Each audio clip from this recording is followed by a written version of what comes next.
Good morning. My name is Mark Ingram. I'm the Director of Athletics here at UAB. We'd like to welcome everyone who has joined us through Facebook from around the world.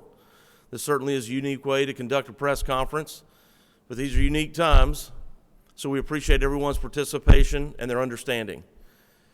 The reaction from our fans over the last few days have been exactly what we expected when we approached Coach Kennedy about being our next head coach. The number of positive comments from our fans through social media, email, and text messages have been overwhelming, and I'd like to thank everyone for those. It was clear from our first conversation with Coach Kennedy that he was the obvious choice to be our next head coach. He owns a number of UAB's career scoring records as a player, and as a coach, his record is even more impressive. Things that stuck out to me when I asked him about why UAB and why now were things like, "This is personal to me." He said, "It'll be my personal mission to put UAB basketball back to where it once was." He said, "I want to win a championship, not just this year, but every year." He said, "I want UAB basketball to be a top 20 program." And that's the kind of tenacity that we were looking for in our next head coach.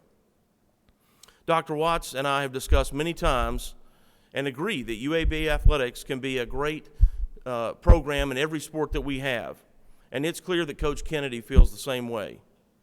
I'd like to thank Dr. Watts, Chancellor St. John, and the entire Board of Trustees for their support throughout this process. Given the magnitude of how the events surrounding the coronavirus have impacted all of us and the volume of work they have done collectively to protect the campus communities at our 3-campus system and beyond, it took a lot of swift and decisive action to get us here today, and I'm grateful for that. Now, Blazer fans, if you would, I'd like to introduce you to the next head basketball coach of the UAB Blazers, Coach Andy Kennedy.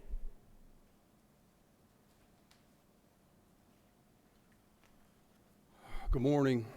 I'd like to start by thanking Dr. Watts, Mark Ingram, my athletic director, and the UA System Board of Trustees. I am humbled and honored to be standing in front of you today as the 7th head coach in this storied program's history. As Mark said, we're living in unusual times, hence a press conference with no people. But I want to give you my heartfelt sentiments to all that have been directly affected in an adverse way during this troubling and confusing time. But I know this. I know that Birmingham is strong. I know the UAB community is strong. I know the state of Alabama is strong, and together, this too we shall overcome. When my time at Ole Miss ended in 2018 after a 12-year run in the SEC, my family could have moved anywhere, and we chose Birmingham. This has always been our home away from home. My wife, Kimber, and I are both proud UAB graduates. My daughters, Megan and Caitlin, were both born in Birmingham. Megan is actually finishing up her MBA at Sanford, and Caitlin is at our neighboring school down south as a sophomore at Auburn. This place has always been very special to us, and we're excited to be back.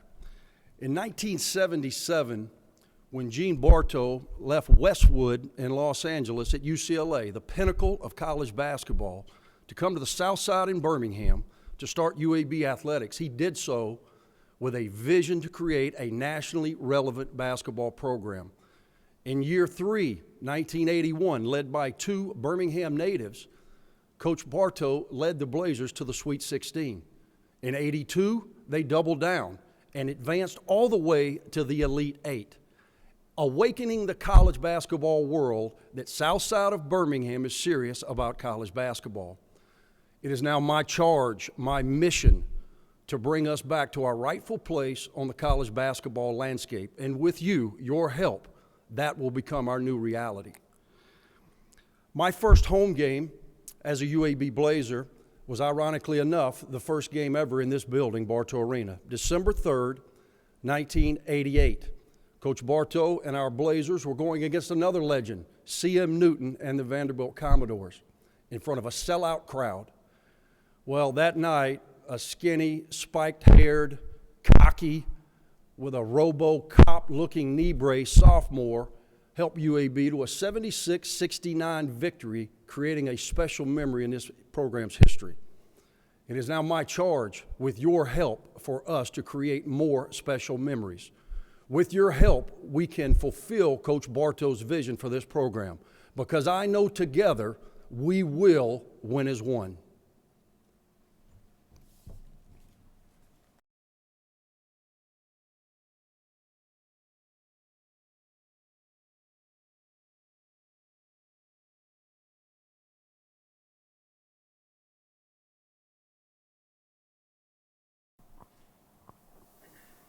Good morning, everyone. I'm David Crane, the voice of the Blazers here at UAB, and happy to be joined by the new head coach. And I look forward to a handshake in a couple of weeks. Are we not 6 feet apart? I think we're breaking policy. We're back close. up, back we're up, David. The trophy is going to protect us a little bit.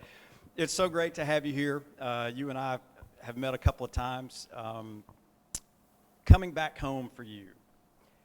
You never really left. When you came back from Ole Miss, you've been here sort of all along. Have you been able to follow UAB and keep track of things since your playing days? Obviously, you coached here as an assistant, but how closely have you followed UAB over the years? Well, let's go back. When I was coming out of high school, I'm a Louisville, Mississippi native. Shout out to my mom and dad, Frank and Mary Kennedy. I know they're watching online, assuming their Wi-Fi holds up, and I know they would love to be here. They've been in this room many, many times. They've taken many a trip from Louisville, Mississippi to Birmingham to support me, and I wanted to tell them I love them and I appreciate them. I came here in 1988, left in 91, started my journey as a basketball player. When that journey ended, a lot quicker than I had anticipated based on some knee situations, I came back and worked for the second head coach in the history of this program, Murray Bartow. Had a great experience, and will forever be grateful for Murray for giving me that opportunity. Left and went and worked for the legend, my mentor, Bob Huggins at Cincinnati. Had the opportunity to become the head coach there, and then that led me to 12 great years in Oxford, Mississippi, a place that will always be near and dear to my home. I will always be a rebel in a lot of senses. You'll learn that, David, as we get to know each other. But for me, I always followed the scores. But, you know, when you're a head coach in the SEC, you are consumed with your daily job. But like everybody, I would always see whether or not the Blazers won or lost. And it's always been a place that I felt very connected to. From Mike Anderson to Mike Davis to Jared Haas to Rob Eson, all of those guys led this program with such great honor. And as an alumnus and someone who has real sweat equity in this program, I was very proud of that. When this opportunity became available, it was something that was surreal to me. We're living in surreal times. I was in the SEC tournament working for ESPN and the SEC network when this came down. Okay, initially we're going to play the games with no people, and then soon thereafter they said, hey, we're going to shut this thing down. So I'm driving back from Nashville, and it felt surreal. Like, is this actually happened? And I think we're all kind of going through that right now.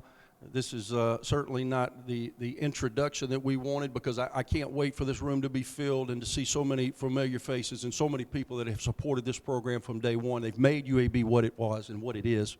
And I look forward to that moment. But until then, I just appreciate the opportunity that I've been given. And I have always been a Blazer and will always be a Blazer. Talk about the timing, and it's important in everything, coaching no different. What made this time right for you to come back to UAB? You know, David, I believe this. A lot of times people say experience is the greatest teacher. I'm not one to completely believe that, because I think experience without reflection teaches you nothing. When you're a head basketball coach, it is a 24/7, 365 consuming job. There's not a lot of time penciled in for reflection. I had some forced reflection. These last 2 years out, doing the television stuff has really given me an incredible perspective of who I am and what I want to do moving forward. I'm in the best position that I've ever been to be the best head coach that I've ever been. And I'm looking forward to that opportunity to do so right here in the south side of Birmingham. The time was the time. You know, a lot of times man plans and God laughs, and I believe that. I'm not big into saying this is my destiny, but I know that the time came where the phone call happened, and this thing evolved into me sitting here today, again, as a very proud seventh head coach in the history of this program. You mentioned your first game was the first game in this building. What are some of your other favorite playing memories from UAB? You know, Gene Bartow, he recruited me out of high school. I went and played for the late, great Jim Valvano. I've really, really been fortunate, from Jim Valvano to Gene Bartow to Bob Huggins, 3 Hall of Famers that did things. If we were in this room, they would be in separate corners, because they are polar opposites in the way in which they conduct their business. But what they have in common is their success transcends mere wins and losses. These guys are program builders, and I've had the opportunity to learn from each and every one, and I hope to be able to take some of that in helping us get UAB back to its rightful place on the college basketball landscape. When I came to play for Coach, we had a typical, again, I said it, I had spiky hair. I told my mom and dad I should have been more aware. I wasn't very aware. I should have been more aware my dad was losing his hair. I said, man, I got an opportunity to be bald. Thank God, you know, I've got a great-looking head. So, but as I was going through as a kid, I tell my mom and dad, if I knew my hair was going to fall out, I would have brushed it every once in a while. You guys should have given me a heads up. Spiky-haired, young punk who thought he knew everything, and Coach Bartow, who wouldn't cuss, but you know what he'd call me? He'd say, Lord, Andy, you're a prima donna. That was about as bad as he got, and he was accurate. But I learned so much basketball from Coach. I then evolved into my position at Ole Miss. He was with the Memphis Grizzlies, worked for Mike Isley, with Jerry West, Hubie Brown. You're talking about Hall of Famers. And I got an opportunity to really become close friends with Coach Bartow. And that is something I will cherish forever. This place has got a lot of special memories. I wish a lot of the Blazers, and I know they would be here under normal circumstances, from Steve Mitchell to Chris Giles to Oliver Robinson to the first Blazer, Darryl Braden, to guys that I played with who are still in the community, from Barry Bearden to Jack Kramer, who came in here with me, the late, great Alan Ogg, Larry Rembert. We could go on and on and on. I recruited Mo Finley, who hit the shot. I watched that yesterday. I was so busy I couldn't retweet. I'm learning this Twitter thing. Be patient. But I couldn't retweet, but I was so proud of that. So many memories, and I'm really, really looking forward to getting the strength of UAB basketball back and using that synergy to help us all. Did Coach Bartow get you into coaching, or was it your knee? My knee got me in. Let me tell you, Coach Bartow tried to dissuade me many, many times. I would come to him and say, Coach, I tore my left ACL. Shout out to Bill Garth and Drew Ferguson. Those guys put me back together quite literally on a number of occasions. I transferred from NC State to UAB. You had to sit out a year. I tore my ACL in the summer league, Birmingham Summer League. You remember those days? It was great. Robbie Robertson started this summer league, and it was a who's who of basketball. We would be playing in Belgium with Charles Barkley and Enos Watley and Buck Johnson. It was a who's who. And in that summer league, I landed awkwardly, Bill Battle Coliseum at Birmingham Southern, and I tore my left ACL. Well, back in those days, that was death to a player. If I'd have sat out another year, I would have lost eligibility. So we did a new procedure, and 3 months later, I was back playing. A little over 4 months later, it was the night that I just reflected upon, first night in the history of this building where we were able to beat Vanderbilt.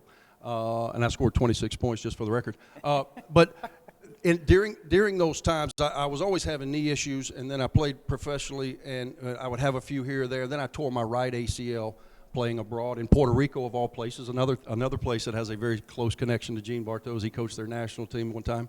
And when I tore my right ACL, I was done. I came back. I didn't know anything but basketball, so I tried to get into coaching, and Coach Bartow tried to dissuade me. And then finally, my stubbornness and my persistence beat him down. I got the opportunity to work for Ronnie Arrow at South Alabama. That was my first job, and Coach Bartow gave me some sage advice that I still say to this day. And he said, Andy, he said, coaching is a great business if it wasn't for those games. And he's exactly right. Those games put things in perspective. What's your thoughts on Conference USA, the potential for this league, especially as a basketball league? Well, I know a lot of coaches in the league. I've been doing this a long time. I've been a coach for 23 years, and I know a lot of coaches. Rick Stansberry at Western Kentucky. What great tradition. You know, Rick was at Mississippi State for many of the years that I was at Ole Miss. A lot of respect for what he's been able to accomplish. I remember going into E.A. Diddle as a player. We actually even played him. My A.D., Ross Bjork, came from Western Kentucky, and we ended up playing them during my time at Ole Miss.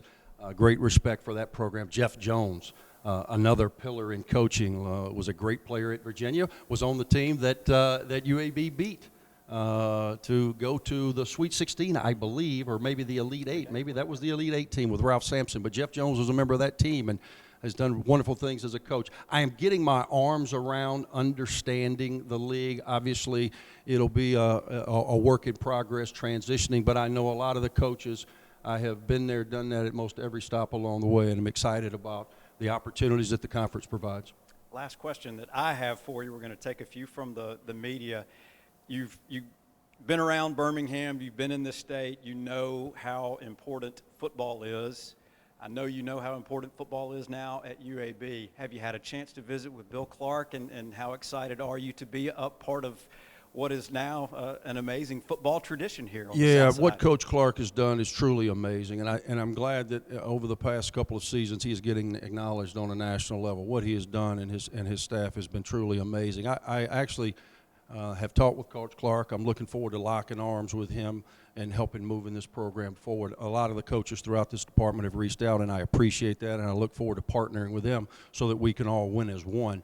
Coach Clark, believe it or not, when the program was coming back, in the 1 year he was back before they actually had a team, I had a young man on my team in basketball that I tried to help him get. He was recruited as a football guy. He played 4 years for me. And so we struck up a conversation many years ago, and I was trying to, again, think about my alma mater and help them as they restarted this. What a tremendous story that he and the program have done.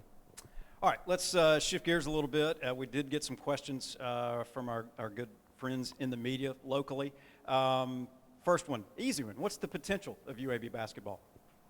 You know, I think the bar has been set. Now, granted, times have changed. We live in a different world. Hence us, you know, sitting in this room streaming a – Coach Bartow, can you imagine him in this setting? But I think that the potential is as great as the university. What's the potential of UAB? UAB is a world-class university. It is so amazing. When I finished here in 1991, it was truly a commuter school. When I have come back, and I live – you know, a different part of town. I'm not down here very often. I had a pretty hectic schedule working for ESPN. But when I come down here and I see the growth of this university, it is truly amazing. It makes me proud. I think that the basketball program has that same potential to be the best that we're capable of being, and I look forward to us getting there. You managed to answer question 1 and 2 together. That's well done. With the situation we're in now, 6 feet apart, you can't recruit right now. This ain't 6 feet. This is about 4.5. This guy, if no player on my team is going to be able to sit between us. How are you able to go about getting this started with the situation we're in? We right are now? all trying to keep things in perspective. I'm excited about the opportunity, but we are in strange times. And this next season, as we all try to figure out what the next day holds, will be the most unusual in the history of intercollegiate athletics. I am not an excuse maker. We will not make excuses while I am your head basketball coach. We're going to figure this out as best we can and move it forward appropriately. You've been calling games the last couple of years. I know you've been down to Auburn and seen that amazing environment.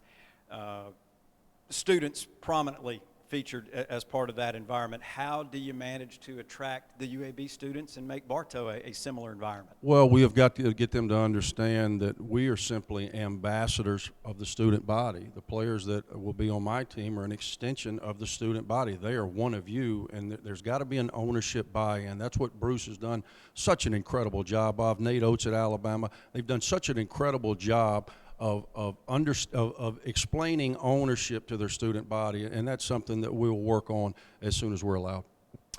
Have you been able to start working on your staff? And a direct question, will Murray Bartow have a potential spot? I have started working on my staff. I think you're only as good as the people around you, and I have learned this over my years of doing this. Staff is the number one priority. Your staff, your players. I'm trying as we speak, again, under unusual circumstances, to get my arms around this as quickly as possible. Murray Bartow, the guy who gave me an opportunity to coach here, would be a tremendous asset to UAB basketball and to UAB athletics. And again, as we are trying to figure out what this looks like moving forward, he will certainly play in those plans. You mentioned the SEC network, your broadcasting career the last 2 seasons. What did you learn about college basketball, viewing it from sort of that side of the court as opposed to the bench? I think perspective is everything. And when you're coaching basketball, I watch a lot of film. I'm a basketball Jones. I'm going through serious withdrawals not having sports on television like a lot of Americans. And so when I watch the game, though, when I was a coach, I am looking at specific ways in which we can win. You're looking at it from a very critical lens in that, how do we guard this? How do we run that? Who are our matchups? When you look at it now the way I have the last 2 years, from the 30,000-foot view, you get a greater perspective. And I've had the opportunity. You've also got to understand this. People don't think about, when you're coaching, the only practices that you ever attend are the ones in which you're involved with. Now, as a broadcaster for the last 2 years, I have been in everybody's practice. I have seen how everybody does it. It reaffirms some of the things that we've always done, and it also gave me some incredible ideas that I'll implement immediately. Roster management, have you started thinking about that? Have you been able to talk with the players? What's sort of the plan for that going forward? As you know, David, under normal circumstances, the first thing that you would do after being announced as the coach is to meet with your team. That is not in the world we live today. So I've been trying to get on the phone, and I've talked to the majority of them. You're just trying to get them to understand. This is a trying time for them, and I get it. I have been through both sides of this. I was a transfer myself. I've been hired. I've been fired. I've been up. I've been down. I understand it. And so we're all going to have to be patient and really see, how this thing unfolds, not only as it relates to UAB basketball, but as it relates to our culture as a whole. And as a result, things are a little different. But we're working through it as best we can. Recruiting. You're a Mississippi guy. You've been in Alabama and Birmingham a great deal of your life. What is the recruiting plan locally versus nationally? Well, and most especially in this day and age, with what we're undergoing, it's going to come back to connections. It's going to come back to having trust and built relationships over time, and that's where we'll go initially. Again, typically I'd be on a plane and I'd be somewhere and not sitting here. I would be working and trying to find the next UAB Blazer, but we're in different times. So what we'll do is we'll lean heavily on the relationships that have been forged over the years and try to figure out a plan moving forward. What kind of style can UAB fans expect to see out on the floor? You know what everybody says, oh man, we're going to play fast and we're going to shoot a lot of balls and yada, yada, yada. I mean, that's what every coach says. The reality is this. The reality is I have a 13-year track record at Cincinnati and at Ole Miss. You can view how we play. We will recruit to a philosophy, but I am then, after evaluating, I am then going to try to play in a way that gives our kids the best chance to be successful.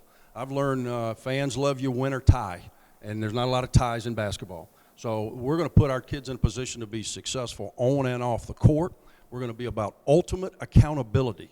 That's what I believe in. That's what I believe in my household, and that's what I believe in with this team. We're going to be held accountable. There's going to be a standard set by the guys on the team, and it's going to be my job to adhere to that standard. So I am really looking forward to getting to know these kids, getting to see, hey, what is in the best interest of us as it relates to style of play. We're going to recruit to a philosophy, and then we're going to try to put our guys in a position to play to their strengths. Are you an analytics guy? That seems to be sort of a growing trend. Is that something you've been able to sort of watch and monitor the last couple of years doing games on television? I believe what Bill Parcells says, you are what your numbers say you are. And I am an analytics guy, but I'm also old school. I'm going to coach from the gut and from the eye, and those will trump any analytics that I got. But I believe in a happy mixture. Last question. Your alma mater, is this your destination job? You know what? I know this. There is no such thing as tomorrow in this business. I realize that. I am going to stay in the moment. I read a book, Rick Pitino, and I'm happy to see Coach Pitino back at Iona, one of the greatest coaches in our game. Rick Pitino wrote a book, One Day Contract. That's how I live my life, one day contract. Any other questions from the media that we've gotten? All right. Well, Coach, welcome. Hopefully maybe we can do this again before the season starts and invite a lot of folks and enjoy it. If not, I know everyone is looking forward to seeing you back inside here at Bartow Arena. Welcome back to UAB. Thank you very much. I can't wait to embrace Birmingham and the UAB community. Again, everybody stay safe. Take this serious. Let's get through this together. We shall win as one. Absolutely. Head coach Andy Kennedy, thank you all for being with us again. Stay safe, wash those hands, and we hope to see you very soon.